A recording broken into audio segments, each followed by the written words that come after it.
The underestimated species. The grand chamber of the Galactic Conclave fell silent as the Earth delegation entered. Captain Ilara Chen kept her spine straight and her gaze steady, ignoring the not-so-subtle whispers and clicking sounds of disdain from the various alien representatives. The massive amphitheater housed delegates from over 300 spacefaring civilizations, most of whom viewed humanity as the galactic equivalent of an unwanted dinner guest. The representatives from Sol System, Earth, announced the Conclave Herald, a tall, willowy being with luminescent skin. The announcement came with none of the flourish reserved for the established powers. Standing at the podium, High Ambassador Rykov cleared his throat. Esteemed members of the Conclave, we thank you for finally accepting Earth's petition for recognition after 19 standard years of application. A ripple of amusement passed through the chamber. 19 years was nothing to species that measured their civilizations in millennia. From their elevated position at the center of the chamber, the representatives of the Zephyrian Collective, the dominant power in the galaxy for the past 3,000 years, regarded the humans with the barely concealed contempt of aristocrats forced to acknowledge commoners. Supreme Arbiter Zorn, the leader of the collective, raised one of his 4 upper appendages. His exoskeleton glinted under the chamber's lights, the ceremonial markings of his rank etched in precious metals across his carapace. Earth is recognized, he declared, his translator converting the series of clicks and whistles into standard galactic language. Though we question the urgency with which you have pursued membership, your species has barely mastered rudimentary interstellar travel. Most civilizations wait until they have established multiple colony worlds before seeking conclave recognition. Captain Chen felt her jaw tighten, but maintained her diplomatic composure. The collective had deliberately delayed Earth's petition, all while systematically claiming resource-rich systems near Sol through their proxies. It was a classic containment strategy, one they had employed against dozens of emerging species. We are eager students of the galactic community, Ambassador Rykov replied smoothly, and we bring unique perspectives that may benefit all. Indeed, Zorn's mandibles clicked rapidly, the Zephyrian equivalent of condescending laughter. We have reviewed your technological capabilities. Your propulsion systems are at least 2 centuries behind current standards. Your defensive capabilities rely on physical barriers rather than energy manipulation, and your understanding of dimensional physics is elementary at best. The chamber erupted in polite but unmistakable laughter. Captain Chen stepped forward, breaking protocol. Perhaps a demonstration would be more illuminating than a technical review. Ambassador Rykov shot her a warning glance, but the damage was done. Zorn's compound eyes focused on Chen. And you are? Captain Ilara Chen, commanding officer of the Earth vessel U.S. Phoenix. Ah, yes, your species' pride and joy. The vessel that took 17 of your years to construct, yet utilizes conventional matter-antimatter propulsion and titanium alloy hull plating. Zorn's tone dripped with mockery. Very well. The Conclave does enjoy occasional diversions. We accept your offer of demonstration. Chen bowed slightly. We request 3 standard days to prepare. Granted, Zorn replied dismissively, though I doubt additional time will improve your primitive technology. As the Earth delegation exited the chamber, Ambassador Rykov grabbed Chen's arm. What were you thinking? The Phoenix isn't ready for public demonstration. Chen's expression remained calm. They need to underestimate us for a while longer, sir. Just 3 more days. The DPT drive hasn't been field tested outside Sol System. It's ready, Chen said firmly. And so is the rest of it. High Command authorized this contingency if the collective proved difficult. Rykov's eyes widened. They authorized Prometheus Protocol, without consulting me. Plausible deniability, Ambassador. You've done your part perfectly, playing the humble supplicant while we completed the final preparations. 3 days later, the Phoenix hovered in space near the Conclave station. From the outside, it looked unimpressive. a roughly cylindrical hull with obvious thruster arrays and what appeared to be conventionally mounted weapons systems. Nothing like the sleek, almost organic designs of collective vessels or the geometrically perfect ships of the Oldavi Federation. On the observation deck of the Conclave Station, representatives from dozens of worlds gathered to witness the demonstration. Supreme Arbiter Zorn stood at the center, flanked by his senior military advisors. "We will now witness the capabilities of Earth's most advanced vessel," the Conclave Herald announced without enthusiasm. Ambassador Rykov stood beside Zorn. "Captain Chen has prepared a demonstration of the Phoenix's maneuverability and defensive systems." "How thrilling," Zorn replied sarcastically. "Will we also witness its impressive speed of barely twice the light barrier?" On the main view screen, the Phoenix began a series of basic maneuvers, nothing that would impress spacefaring civilizations with millennia of experience. "Predictable thrust vectoring," commented one of Zorn's military advisors. "They still rely on Newtonian physics for maneuvering. Their power output is inefficient," added another. "Look at the energy bleed from those exposed systems." Chen's voice came through the communication system. "We're now ready to demonstrate our defensive capabilities." Zorn waved a limb dismissively. "By all means, Captain, though I cannot imagine what your physical shields could withstand that would impress us. We've arranged for a practical demonstration rather than a theoretical one," Chen replied. Before Zorn could respond, alarms blared throughout the station.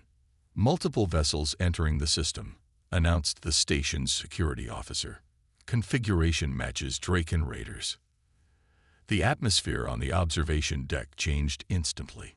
The Drakens were notorious pirates who preyed on shipping lanes at the edges of controlled space. Their presence near the Conclave Station was unprecedented and potentially catastrophic. "This is not part of the demonstration," Ambassador Rykov protested, genuinely surprised. Zorn's posture shifted to alert readiness. 7 Draken battle cruisers. How do they penetrate our security perimeter?" He turned to his military advisor. "Dispatch the defense fleet immediately." "The nearest collective battle group is 20 minutes away," the advisor replied. On the screen, the Draken vessels accelerated toward the station, their weapon systems powering up. The Phoenix remained in position, seemingly oblivious to the threat. "Captain Chen," Zorn's voice carried genuine concern now. "Withdraw your vessel immediately. It will be destroyed in the crossfire." "Actually, Supreme Arbiter," Chen replied calmly, "we'd prefer to handle this ourselves." "Madness.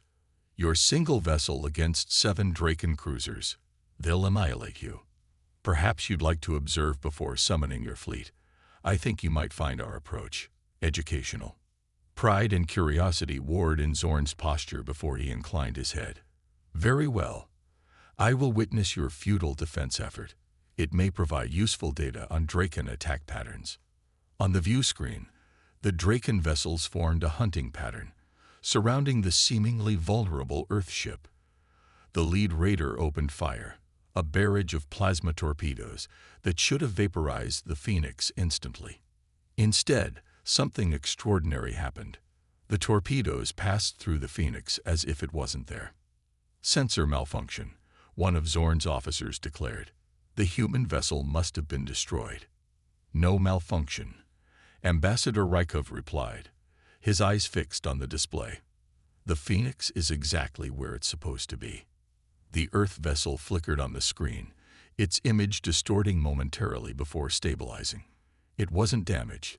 It simply appeared to exist in multiple positions simultaneously, none of them quite solid. "What trickery is this?" Zorn demanded, his composed demeanor cracking. "Dimensional phase technology," Rykov explained as the Phoenix continued toward the confused Draken fleet. "The Phoenix doesn't exist fully in conventional spacetime. It phases partially between dimensional states." The Drakens fired again, their weapons passing harmlessly through the phantom-like Earth vessel. With each attack, the Phoenix seemed to flicker more intensely, gathering energy. "You've achieved controlled dimensional phasing," Zorn said, his voice dropping to a whisper. His scientific mind rapidly processed the implications. Impossible. Such technology would require a completely different development path than established theory permits. We didn't follow your technological roadmap, Rykov confirmed. We forged our own. On the screen, the Phoenix had reached the Draken formation. For the first time, the Earth vessel emitted its own energy pulse, not a conventional weapon, but a focused wave of dimensional disruption. The lead Draken ship shuddered as its systems failed, its weapons powering down, its engines dying. One by one, the other raiders experienced the same fate, their ships drifting powerless in space. The phase disruption induces system-wide failures in conventional technology. Rykov explained, no need for destructive force when you can simply turn off your opponent. Zorn stared at the display in stunned silence. The implications were staggering. A species that should have been centuries from being a genuine concern had developed technology that made the Collective's conventional military approach obsolete. This was no coincidence, he said finally, turning to face Rykov. The Drakens. You arranged this. Rykov smiled diplomatically. The Drakens agreed to participate in our demonstration in exchange for certain considerations. They're not actually our enemies, despite their reputation. Just business people with flexible ethics. You've been concealing your true technological development, Zorn accused, his voice carrying a hint of new respect beneath the outrage. Just as you concealed your true intentions for Earth, Rykov countered. We know about the resource appropriation plans, the systematic delay of our petition, while you claimed systems near Sol. Did you really think we wouldn't research how the Collective treats emerging species? Zorn's posture shifted as he reassessed the situation. The humans weren't the primitive newcomers he had assumed. They were dangerous and clever. The Collective Council will hear of this deception, he said, mandibles clicking rapidly. We're counting on it, Rykov replied. In fact, we've prepared a formal application for full membership in the Conclave, with all rights and protections. With our dimensional phase technology, we believe we have much to offer as equals rather than subjects. The Council will never. They already have, Rykov interrupted, producing a data crystal. Provisional approval, pending today's demonstration. Your presence here was the final assessment. Supreme Arbiter Zorn. The Council wanted an unbiased evaluation of our capabilities from a senior Collective official. The Supreme Arbiter took the crystal, his movements stiff with suppressed rage and dawning comprehension. He had been manipulated, not just by the humans, but by factions within the Council itself. Groups who perhaps had grown concerned about the Collective's expanding influence. This isn't over, he said quietly, but everyone on the observation deck knew it was. The balance of power had just shifted dramatically, and humanity had secured its place among the stars not through humble supplication, but through strength and strategy. On the Phoenix, Captain Chen allowed herself a small smile as the Draken vessels, their systems now restored, departed the system according to plan. Phase 1 of Prometheus Protocol was complete. Humanity had made its statement. Phase 2 would be even more interesting. The Cosmic Reckoning. The news spread across the galaxy like a quantum ripple. A species barely a century into space travel had demonstrated technology that defied conventional understanding of dimensional physics. The conclave chambers buzzed with speculation and concern, while the Zephyrian Collective scrambled to contain the political fallout. In the secure conference room aboard the Phoenix, Captain Chen reviewed the intelligence reports streaming in from Earth's network of covered operatives. The Collective is mobilizing their primary battle fleet, she informed her senior staff. 17 capital ships, plus support vessels. They'll reach the Conclave station within 36 hours.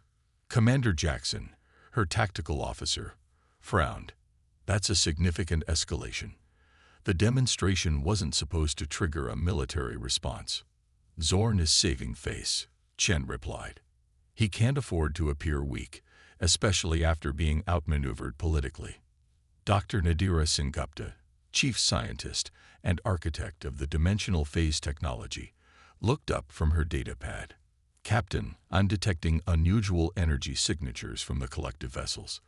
They're attempting to modify their weapons systems to counteract our phase shifting. Can they succeed? Chen asked. Not without a fundamental understanding of the underlying principles, Sengupta said, shaking her head. But they're innovative. Given enough time, they might develop countermeasures. Then we don't give them time, Chen decided. Initiate Phase 2 of Prometheus Protocol. The senior staff exchanged glances. Phase 2 had been authorized only as a last resort. Captain, Commander Jackson said carefully, Phase 2 involves a direct confrontation with the collective fleet. We've only tested the mass phase induction field in controlled environments. And it worked perfectly in those tests, Chen countered. The collective is coming with the intention to either capture or destroy the Phoenix. We need to demonstrate that such actions have consequences.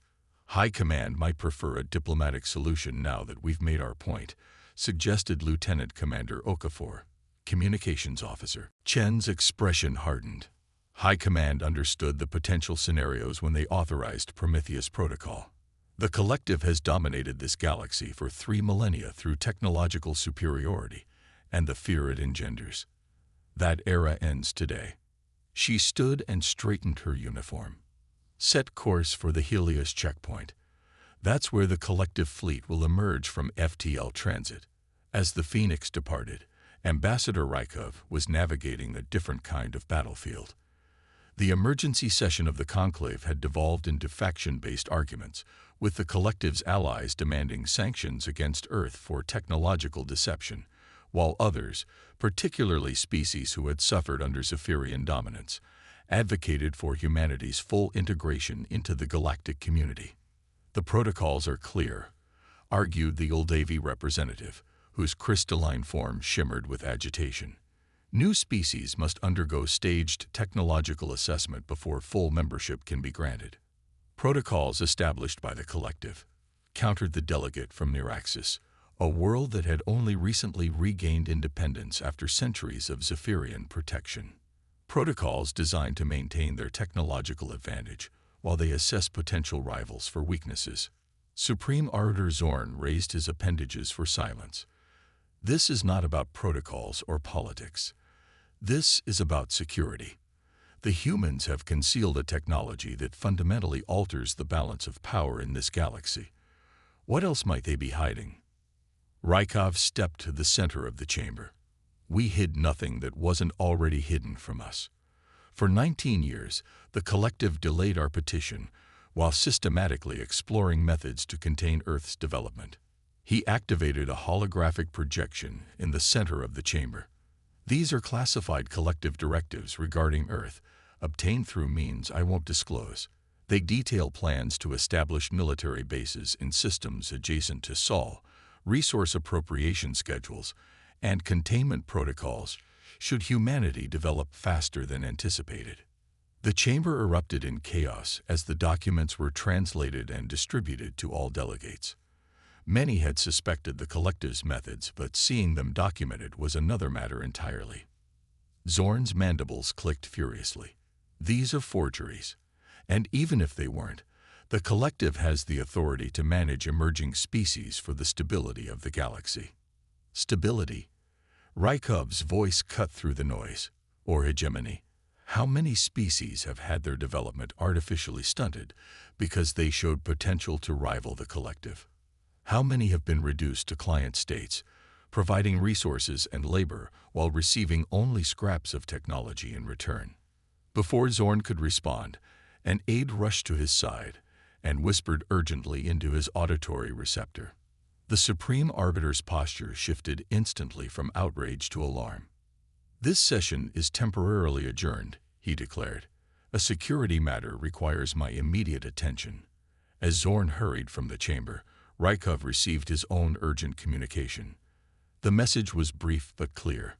Phoenix engaging collective fleet at Helios checkpoint. Phase 2 initiated. At the Helios checkpoint, a natural confluence of stable transit vectors, the collective battle fleet had emerged from FTL travel. 17 capital ships arranged in perfect formation, their organic-looking hulls gleaming under the light of the system's blue giant star. Flanking them were dozens of support vessels, from swift attack craft to massive carriers. Admiral Krax, the fleet commander, was reviewing the latest intelligence on the human vessel when his sensor officer reported an anomaly. Single ship approaching. Admiral. Configuration matches the Earth vessel Phoenix. Krax's compound eyes narrowed. They sent one ship. Against our main battle fleet.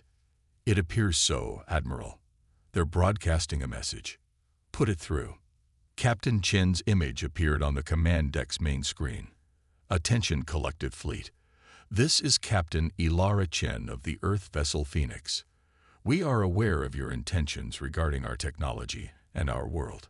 I am authorized to offer you one opportunity to withdraw. Admiral Krax's mandibles clicked in amusement. Captain Chen, your demonstration with the Draken Raiders was impressive, but surely you don't believe a single vessel can stand against the might of the collective. That depends on the vessel, Admiral, Chen replied calmly. And on how much you value your fleet. Your bravado is noted, Captain, but misplaced. Our scientists have already begun developing countermeasures to your phase technology. Within days, your advantage will be neutralized. You misunderstand the nature of our technology, Admiral, Chen said. The dimensional phase drive isn't just a defensive system. It's a new paradigm in physics. Before Krax could respond, his tactical officer called out in alarm. Admiral, the human vessel is changing. On the view screen, the Phoenix began to shimmer, its outline becoming indistinct. Then, in a maneuver that defied conventional physics, it seemed to split into multiple identical vessels. First 3, then 7, then dozens, each one a perfect copy of the original. Sensor malfunction. Krax snapped. They're projecting false images. No, Admiral, his science officer replied, voice trembling. Each signature is physically present. They're creating localized dimensional duplicates of their vessel. Impossible. Krax hissed. Target the original ship. Ignore the duplicates. We cannot distinguish the original, Admiral. They all register as physically present.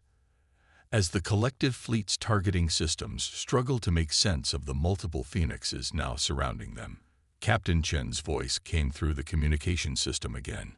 This is your final warning, Admiral.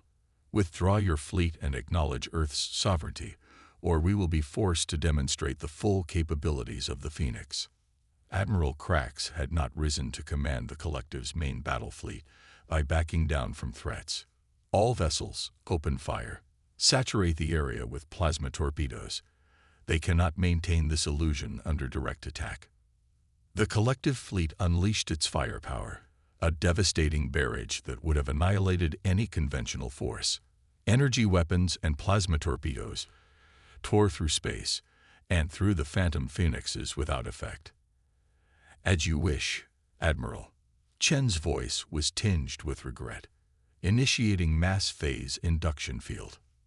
From the center Phoenix, or perhaps all of them simultaneously, a wave of blue-white energy expanded outward. Unlike a conventional weapon, it carried no destructive force, no heat, no radiation. It simply passed through the collective vessels like a ghost. For a moment, nothing happened. Then, one by one, the collective ships began to lose power. Propulsion systems failed. Weapons went offline. Life support systems flickered. The massive capital ships, marvels of technology built over centuries, drifted helplessly in space. On the command deck of the flagship, emergency lighting cast eerie shadows as Admiral Krax struggled to comprehend what had happened. Status report, he demanded. All systems failing, Admiral, his executive officer replied. The phase wave has disrupted the quantum coherence of our power generation systems. Even backup systems are affected. How long until repairs can be completed? Unknown, sir. Our engineers cannot explain the principles behind the failure. Krax stared at the view screen where the multiple Phoenixes had resolved back into a single vessel, now approaching his crippled flagship. Open a channel, he ordered, his voice subdued. Captain Chen's face appeared on the screen once more. Are you prepared to discuss terms, Admiral? You could destroy us all, Crax said, realization dawning. Why didn't you? Because destruction isn't our goal, Chen replied. Never has been. Earth doesn't seek dominance. We seek partnership, equality. The end of a system that elevates some species while deliberately suppressing others. The collective has maintained peace for 3,000 years. Peace through superior firepower isn't peace, Admiral. It's an armed standoff. We're offering a genuine alternative. Before Crax could respond, another signal broke through. Supreme Arbiter Zorn's agitated face appeared on a secondary screen. Admiral, what is happening? We've lost contact with the entire fleet. The humans have neutralized us, Crax admitted. Their technology is far beyond our understanding. Zorn's mandibles clicked in disbelief. Impossible. One vessel cannot. It's done, Supreme Arbiter, Crax interrupted. They could have destroyed us, but chose not to. Perhaps it's time to consider a different approach. Chen allowed her image to be broadcast to both the Admiral and Supreme Arbiter. Gentlemen, I suggest we continue this discussion at the Conclave, with all members present. Earth is transmitting technical data on emergency power restoration to your vessels now. You should be operational within the hour. You're helping us restore power, Crax asked, confused. As I said, Admiral, partnership, not domination. We'll escort your fleet back to the Conclave station. 3 days later, the Conclave chamber was packed beyond capacity. Representatives from every member species crowded the tiered seating, with many standing in the aisles. At the center of the chamber stood Captain Chen and Ambassador Rykov, facing the full collective leadership council. Supreme Arbiter Zorn, his pride wounded but his pragmatism intact, addressed the assembly. After careful consideration and recent demonstrations, the collective acknowledges Earth's petition for full membership in the Galactic Conclave. A murmur ran through the chamber. Such a rapid reversal was unprecedented. Furthermore, Zorn continued, we propose the establishment of a new technological exchange program. The humans have shown us that there are alternative paths of development we had not considered. The Earth delegation accepts, Rykov replied, with the condition that this exchange be open to all member species, not just the collective. Zorn's mandibles clicked softly, not in mockery this time, but in reluctant respect. Agreed. As the formal proceedings continued, Captain Chen stepped away to a quiet alcove where Dr. Sengupta waited. It worked, the scientist said quietly. 20 years of preparation, all for this moment. Chen nodded. Humanity enters the galactic stage, not as supplicants or clients, but as equals. No species will ever again be held back by artificial constraints on their development. And the Phoenix, the dimensional phase technology. We'll share the basic principles, Chen decided, but not all at once. Some capabilities will remain classified until we're certain the galaxy is ready. Sengupta smiled. Always the strategist. Just cautious, Chen replied. We've changed the balance of power in a civilization that spans thousands of worlds and millions of years of combined history. There will be resistance, attempts to undermine what we've accomplished. Yet you seem confident. Chen looked out at the stars visible through the station's viewport. For 3,000 years, the galaxy operated under one principle. Technological superiority grants the right to dominate. Today we've shown there's another way. Not domination through power, but cooperation through mutual respect. She turned to face her chief scientist. And yes, I'm confident, because for all their advanced technology and ancient civilizations, they've never encountered humans before. Dr. Sengupta laughed. The last to rise, and the first to truly understand that the stars belong to everyone. Chen finished. In the conclave chamber, the vote was unanimous. Earth became the newest full member of the galactic community, and the age of collective dominance came to a peaceful end, not through war or revolution, but through the quiet demonstration that there would always be new frontiers, new physics, and new ways of thinking that no empire, no matter how ancient or powerful, could suppress forever. As the Phoenix prepared to return to Earth with the news, Captain Chen looked at the swirling galactic arm visible from the bridge view screen and allowed herself a moment of pride. Humanity had arrived on the galactic stage, not as conquerors or subjects, but as innovators and partners. The universe, it seemed, would never be quite the same again.